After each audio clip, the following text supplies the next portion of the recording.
the Everything But Politics podcast. Away we go. Episode 155 of the Everything But Politics podcast is live. And today we are joined by someone who's helped shape the world has helped shape the way the world experiences creativity, innovation, and culture. Hugh, one of my favorite things to do is learn from people who know more than I do and have experienced much more life than I have. So without further ado, Hugh Forrest, welcome to Everything But Politics. Thank you. Hey, Merrick and Evan, it is great to be here. I hope I can offer you some learnings, but you kind of set the bar high there, so that's a little scary. That's all right. I mean, we're in luck because my lucky number is 155. Your lucky number is 155. So we're already off to a great start. Hugh, Well, yeah. If only that translated to our Powerball last week, right? Who knows, right? Yeah, I saw that too. But Hugh, I would love if you would introduce yourself to us and our audience. Great. Again, my name is Hugh Forrest. I am a proud resident of lovely Austin, Texas. I spent about 35 years at South by Southwest. So I was the first paid employee way back in 1989. Saw the event grow from a small staff in a small room and a fairly small outlook to something that had a global international impact, bringing together creative people from all over the world and from all different industries, and helping them come up with new ideas to shape the future, new businesses, new friendships, new relationships, all these good things. I left South by Southwest in late April, and now I'm involved in a company called Gather and Grow Experiences. So trying to kind of translate a lot of the learnings from South by Southwest to various other organizations and events, and that's a lot of fun. Beautiful. Thank you. Hugh, when you're at a company for over 30 years and it's scaled as tremendously as South by Southwest did, what's the number one thing you took away when it comes to scaling in such a large scale, I guess? Well, I think that it's much easier to look at those takeaways in the rearview mirror as opposed to what they're going on when they're happening. Mm-hmm. I think that for X number of years we didn't grow as much as we had hoped to, and then all of a sudden we did. But I think that in retrospect, if I could have had a mulligan there, plan more for when that growth happens, and how you're going to manage that growth, how you're going to manage that scale, in your words, because once it happens, it is really hard to kind of do things on the fly. Although it's also hard when it's not happening. So, as always, all these things have a lot of challenges along the way. So, did most of that growth happen when social media kind of evolved? Yeah, it was a very healthy event when it was more focused on music. And South by Southwest, when it started in 1987, was entirely focused on music. In 1994, we added film and what was then called multimedia. The music and film stuff was worked pretty well. The multimedia stuff, we had a lot of challenges finding our voice there. And then back to where you were in the mid 2000s, we a little more by luck than by design, we were the right place, the right time on social media, and had a lot of the early pioneers at South by Southwest, and really experienced some hockey stick like symptoms there, and the event changed from being a music event with a small technology portion to become a technology event with a very healthy music kind of side hustle. So that was a big change, a big driver of our growth, and was amazing to experience that from the inside. Well, Hugh, correct me if I'm wrong. The initial idea was to give artists and bands a chance to showcase themselves that were unsigned, right? Yeah, I mean, South by Southwest was patterned after an event in New York called the New Music Seminar, which was Mm. really popular in the mid '80s. Um, and at one point, the organizers of NMS were going to launch a kind of thing called New Music Seminar South, and that didn't happen. So people in Austin decided to do it on their own. But this was trying to take a industry that was relatively informal and unstructured, and kind of put a traditional kind of business conference around it. So, in very rough terms and very kind of exaggerated terms, the idea was you would have a conference during the day where you had music industry people speaking, talking about the state of the music industry, talking about how bands get signed, how bands figure out legal stuff, and that bands would be listening to, would be going to these panels and presentations. And then at night, you would flip that and you would have bands playing, and these music industry people would go see those bands perform. And, probably unfamiliar to most of your audience, but in the late '80s, early '90s, you didn't have things like Doc or whatever to discover bands. You discovered bands, music industry folks discovered bands primarily by going to shows and seeing what kind of stage presence the band had, how the crowd reacted, and so events like South by Southwest that brought lots of music to music industry folks were resonated very strongly with the music industry. Hugh, you said a word that we hear a lot nowadays. I don't know if you even know you said it, but you said the word multimedia. When you began, was multimedia ever used? Was that a word? You're saying you haven't heard? Yeah, because when we began what, let's say, is the technology portion of the event, multimedia was the cutting edge word, and it was also essentially pre-internet. So the technology that we were really focusing on was CD-ROMs, and wow, CD-ROMs are going to revolutionize everything because you got this disc that you can stick in your computer, and it's got all the functionality of 30 volumes of an encyclopedia, and this is going to change everything. Well, CD-ROMs, they had a nice little run, but it was a little run, and then it got quickly overwhelmed by all things internet. And we certainly, with the multimedia portion, we changed the name to interactive at the end of right around the turn of the century, with the idea that interactive sounded more a little more current, and that was part of our growth formula. But again, even more so to Evan's question before, is it was being in the right place at the right time on social media. Beautiful. Well, let's take a step back here because you're born and raised in Austin. You've seen that city transform perhaps more than anyone else. What does the city of Austin mean to you? The city of Austin means, to me, that is a great question. The city of Austin means creativity. It means taking chances. It means pursuing new ideas. Whether that's a band that's taking chances, whether that's a filmmaker, or whether that's an entrepreneur, a startup, a business. We've had some amazing startups, businesses come out of Austin, ranging from Whole Foods to Alamo Draft House to Yeti. We've had some great bands come out of Austin, great filmmakers, Rick Linklater, Robert Rodriguez.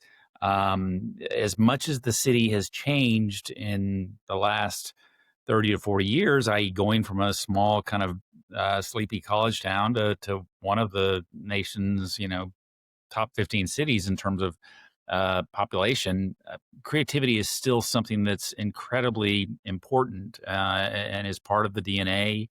And I think that makes Austin uniquely special, and particularly special for to hatch an event like South by Southwest, which is so focused on creativity. Looking for something new to listen to? Tired of the same old crap they feed us on the radio? Look no longer. Apollo Celine has got you covered. On Spotify, Apple Music, YouTube, you name it. They've got tons of new music suited for you. Check it out. Well, since your days at Austin High to now, what has been the biggest transformation in those years? What's the way to reference the Mighty Maroons? I mean, it's just, it's become more of a big city since way back in the dark ages when I went to high school, and uh, I remember reading someone describe it as that back in the 90s you could drive anywhere in 15 minutes. Unfortunately, I'm still kind of you could drive anywhere in Austin in 15 minutes. Unfortunately, I'm still kind of that mindset, and hence I show up 10 minutes late to all my meetings. But a lot more traffic, a lot more. Um, but a lot more fun things to do, a lot more great restaurants, a lot more opportunities to see great content. We've finally got a professional team here with Austin FC. So lots of amazing developments. And, the other thing that I would say beyond creativity that defines Austin is generally a sense of community where we like to think that we help each other. That a rising tide lifts all boats. That we, are all rooting for the common goal here. I think that's probably a little bit too Pollyannic, but I also think that there is a strong feeling of that in the city.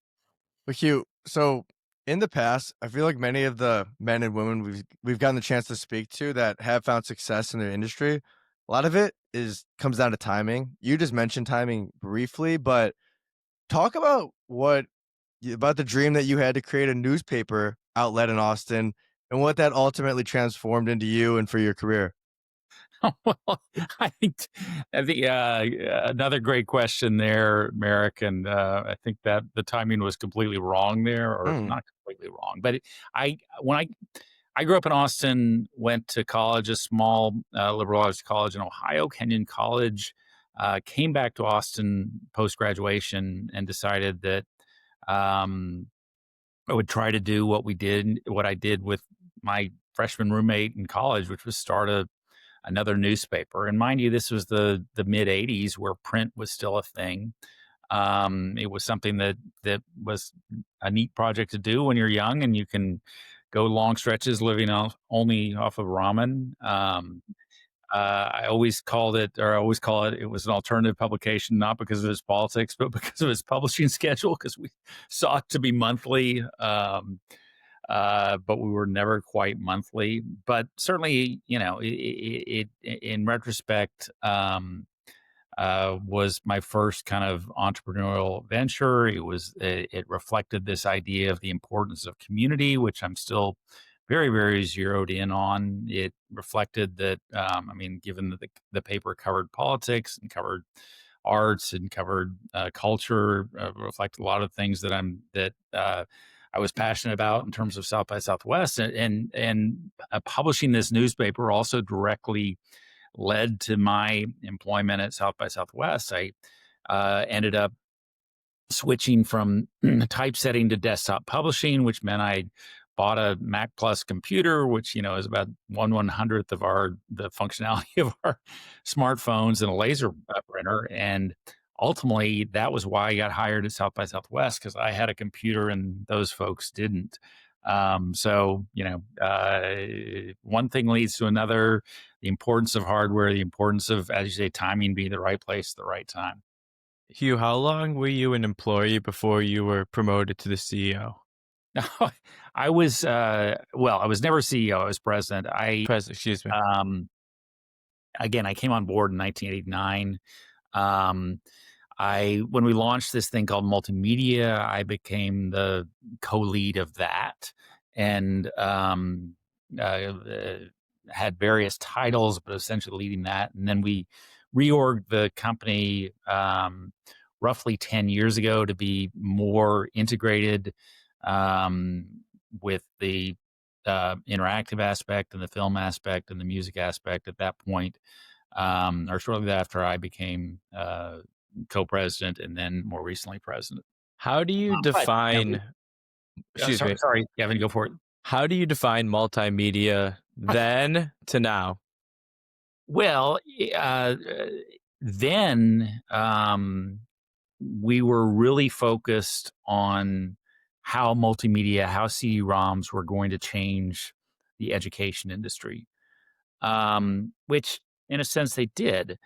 Um, but I know from a personal standpoint, I was like, this is not my passion. I mean, I think we need education. We need better education. We need to figure out how to leverage cutting edge technology to improve our education, but this is not the thing that I'm most passionate about. So gradually kind of reinvented or steered the event more into the things that I am passionate about, which was entrepreneurism, culture, all kinds of creativity. So again, to your question, Evan, and the multimedia went from, or the focus of the tech part of the event went from mainly focused on education to focused on, technology in any aspect of our lives, our society, our business.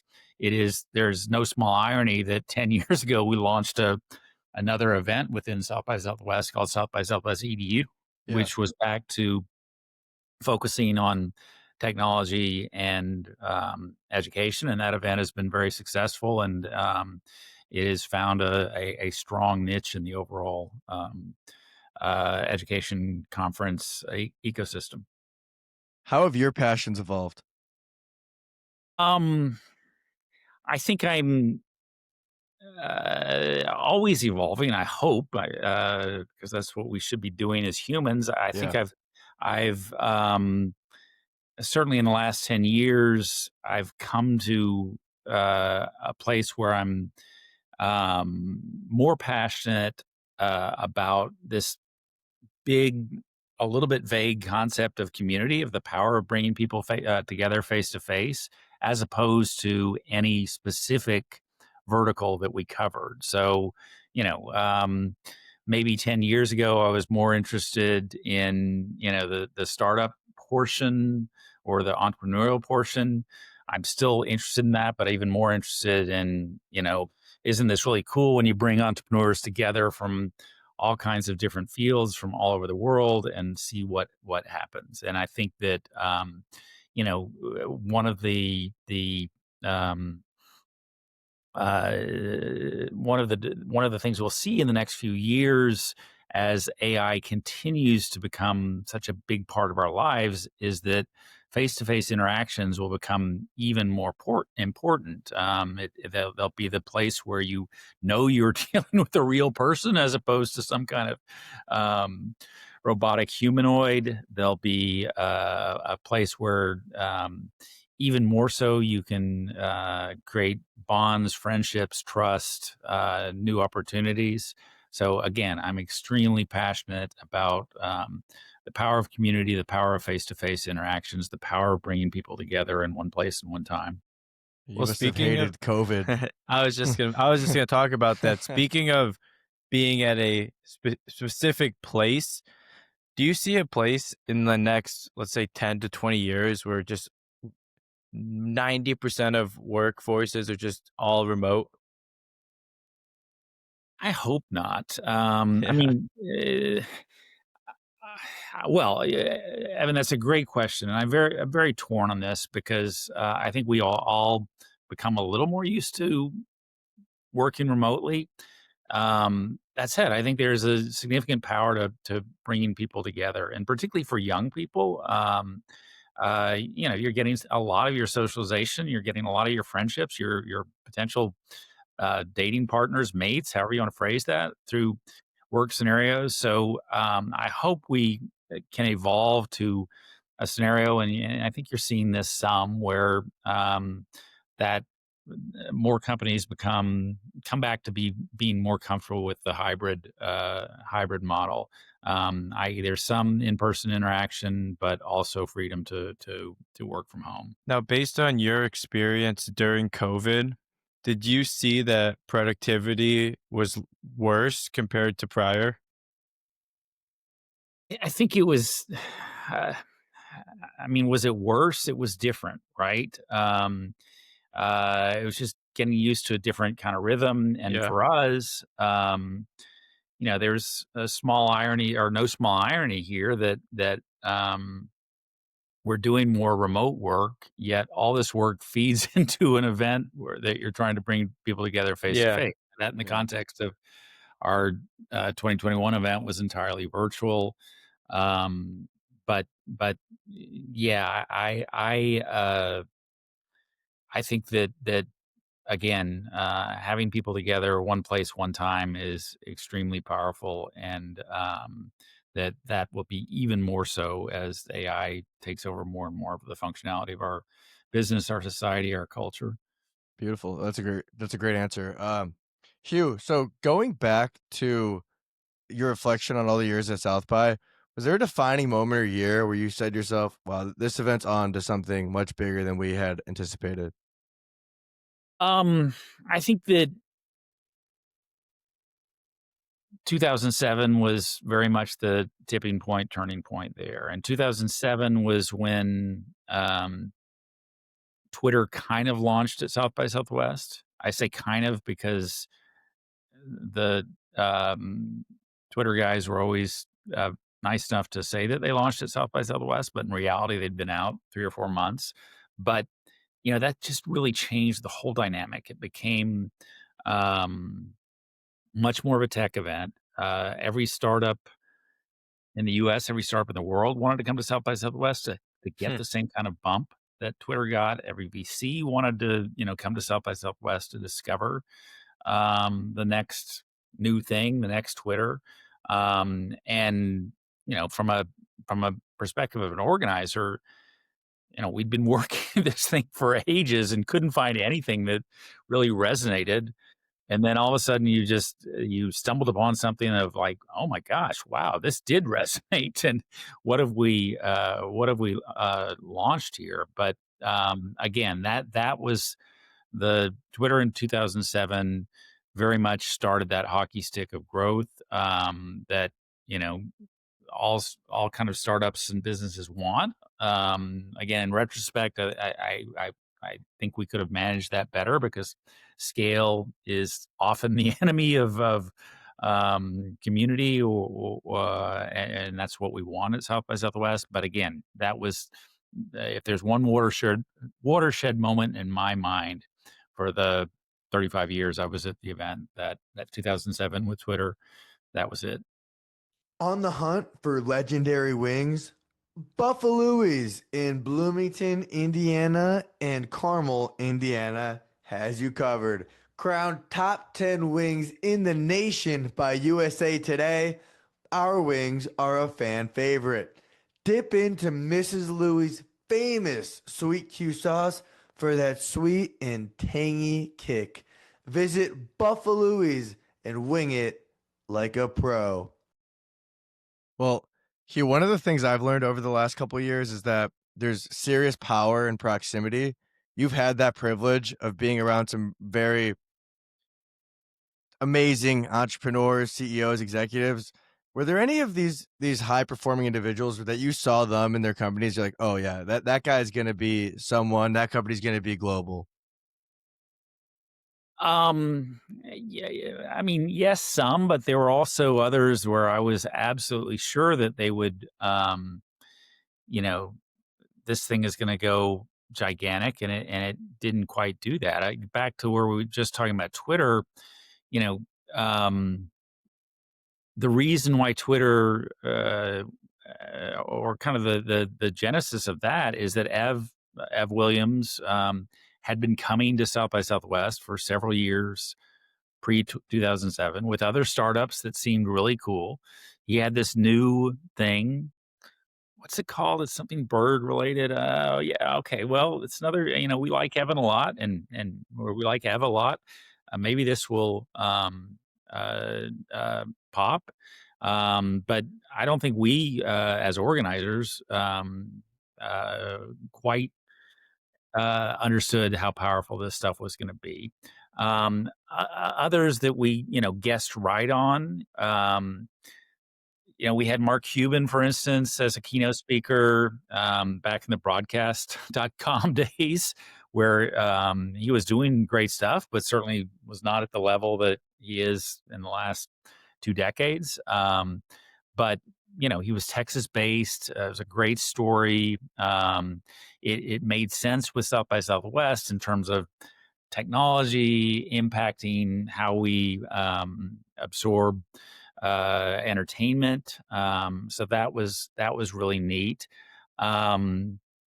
Certainly another one, although not the best South by Southwest story, is we were able to get in a very young Mark Zuckerberg in 2008. This was relatively shortly after Facebook launched, and this was right on the heels of Twitter. But yeah, it seemed like, oh man, this is gonna be big, and we were clearly right on that one too. Amazing. Who are some entrepreneurs that you admire? Back to where we just were. I'm a huge Mark Cuban fan. Guy is genuine, personable, involved in a lot of different things. So really like what he does. I'm also let me think of others. I like. I mean, again, Ev Williams, who's done quite a lot of other projects post Twitter.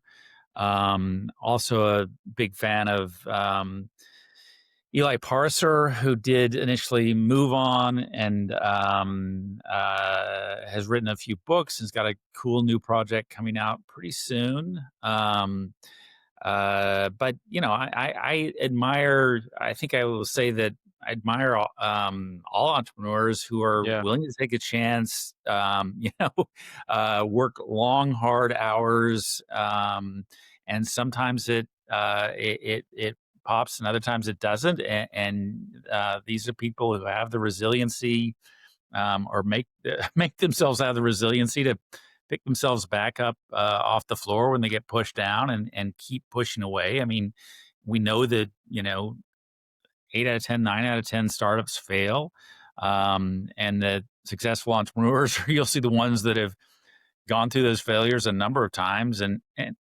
kept their motivation, kept their positive thinking, and finally hitched on something that works.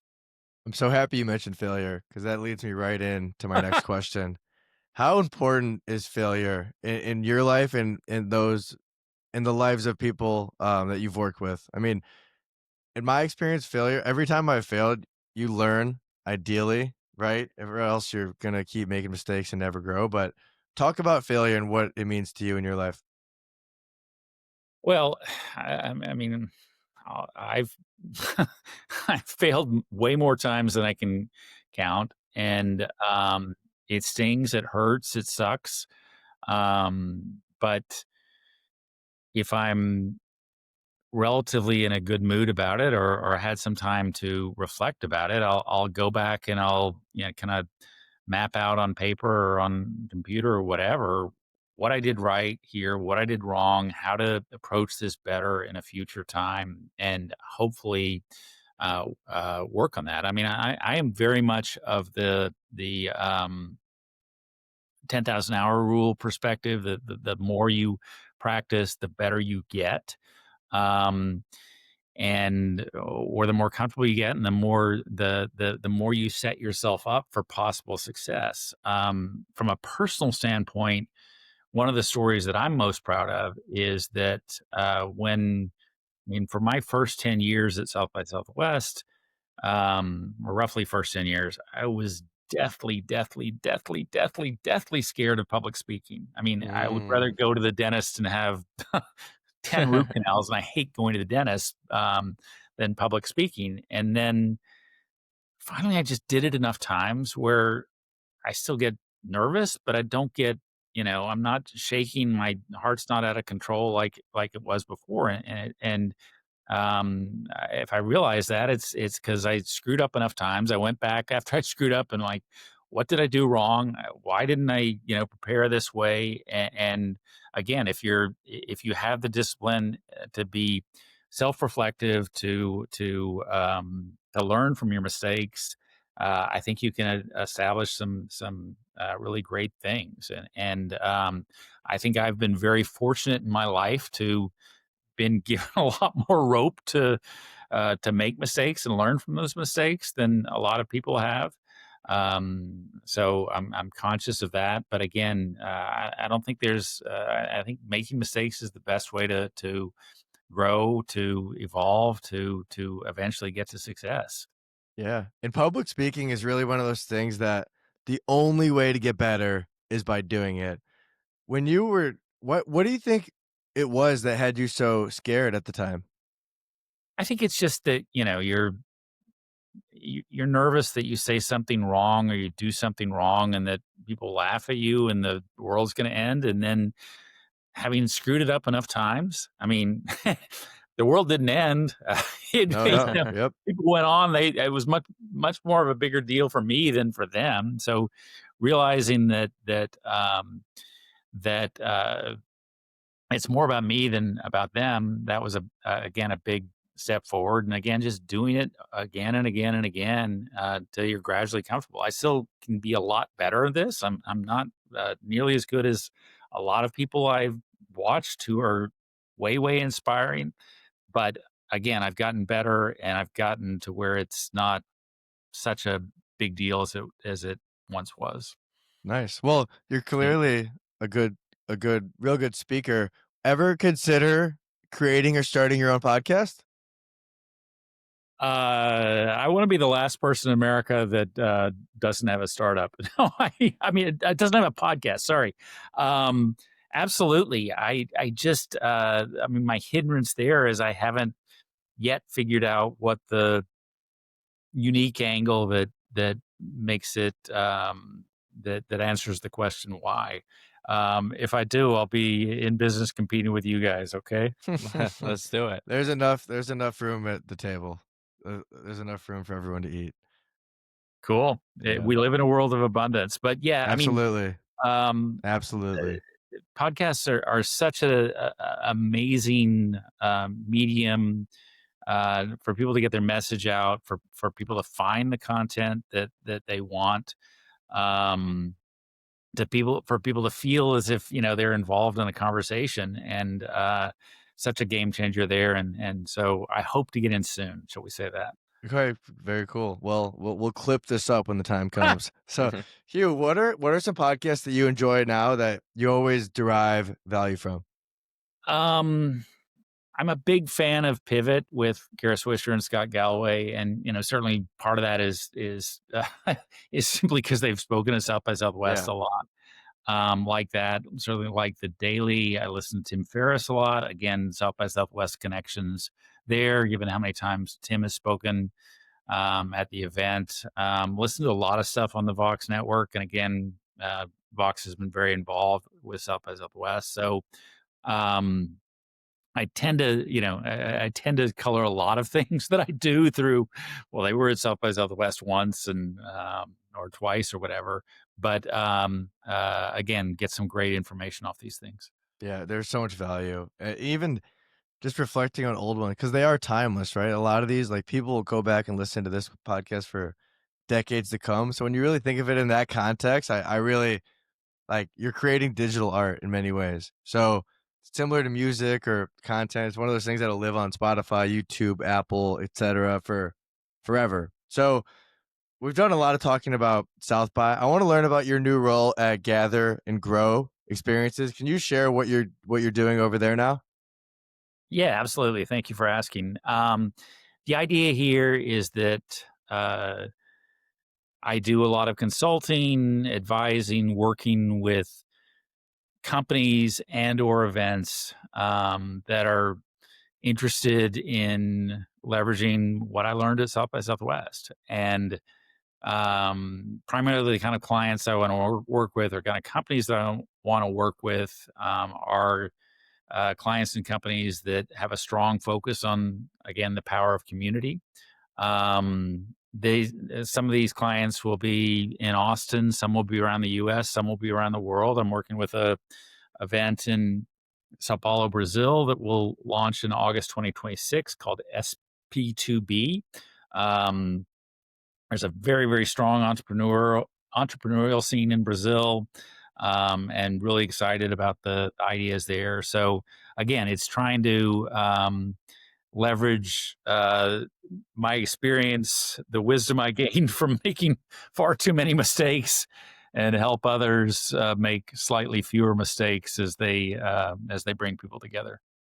That's awesome. So Brazil, I didn't know that about Brazil, the up and coming entrepreneurial culture. Huh? Has that Very always cool. been a thing? It's up and coming. It's, I mean, one of the crazy things about South by Southwest over the last 10 years is that Brazil has become the biggest country outside of the U.S. attending South by Southwest. That was Wow. traditionally the United Kingdom, but when Brexit hit the United Kingdom, that a lot of that funding to come into the U.S. Fell apart, and the UK lost that standing as the biggest country. And I think that the Brazilian presence at South by Southwest, a lot of that, the reason for that is that they work hard, they play hard. There's a strong entrepreneurial startup ecosystem there. Sao Paulo, Rio, big cities that have a lot of young people who are really interested in trying to reinvent the future.